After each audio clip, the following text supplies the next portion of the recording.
Kim here, Director of Communications for the Arizona Senate Republicans, and joining me today is Senator Michelle Ugenti-Rita of District 23.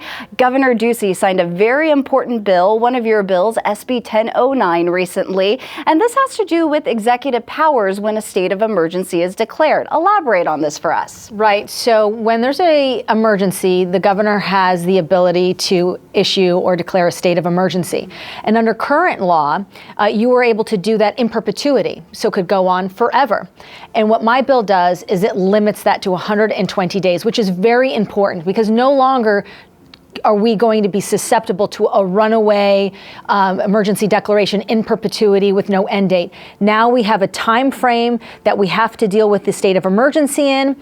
And if we want to go beyond that 120 days, the legislature has to authorize the state of emergency in increments of no more than 30 days. So it's about bringing a balance of power back. So when we're making these very critical decisions like closing businesses, mask mandates, vaccine mandates, we're doing that collaboratively.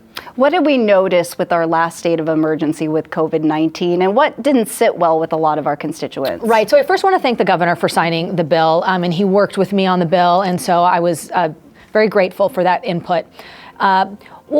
What I really found to be problematic with the last 2 years in dealing with COVID-19 is that many of the decisions, if not all of them, came down unilaterally without a lot of buy-in and collaboration from the members and from the public. And so that really made the public feel like they were not part of the solution. And here, we're going to have a process that forces the legislature to get involved. So, and it deals with it more holistically. It doesn't say you can't have business closures, although I'm not a fan of them.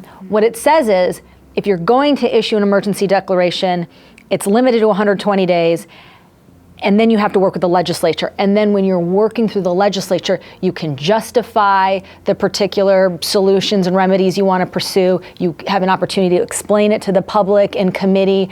And now you're going to get a lot more buy-in. So it doesn't tie the hands of the governor, but it does allow for a far more collaborative process. So you have the end result is something that the public wants and believes in, and you won't get the level of pushback and frustration that I think you saw over the last 2 months with some of these mandates. It sounds like this offers a bit more transparency in the process and maybe a better checks and balances system when you have more lawmakers that are collaborating on a pretty big decision. Right, so think about it. I mean, it's an emergency, right? So we don't know, it's not anticipated.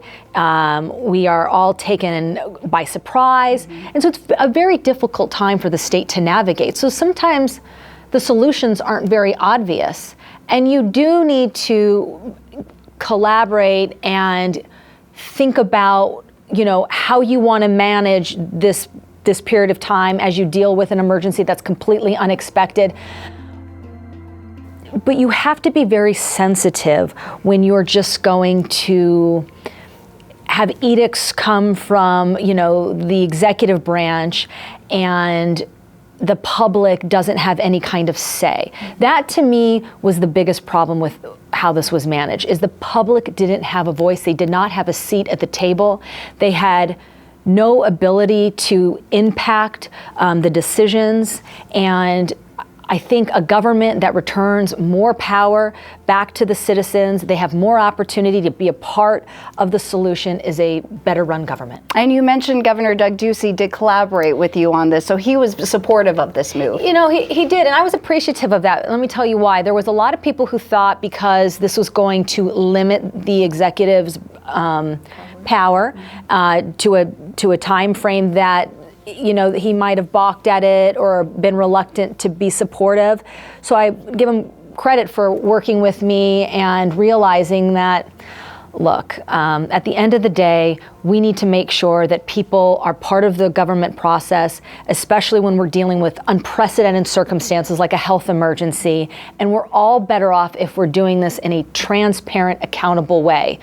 Because you want people to buy into whatever it is, you're doing. And that can only happen if they feel like their voice is being heard. So it's a great bill. I'm very proud of it. You've got a lot of states that initiated things like this. I don't know how many were able to get it across the finish line. So it's a big deal for Arizona, and it will forever change how we deal with state of emergencies. All right, Senator Michelle Ugenti-Rita from District 23 on this legislative update of SB 1009. Thanks for hanging out with us today. Thank you.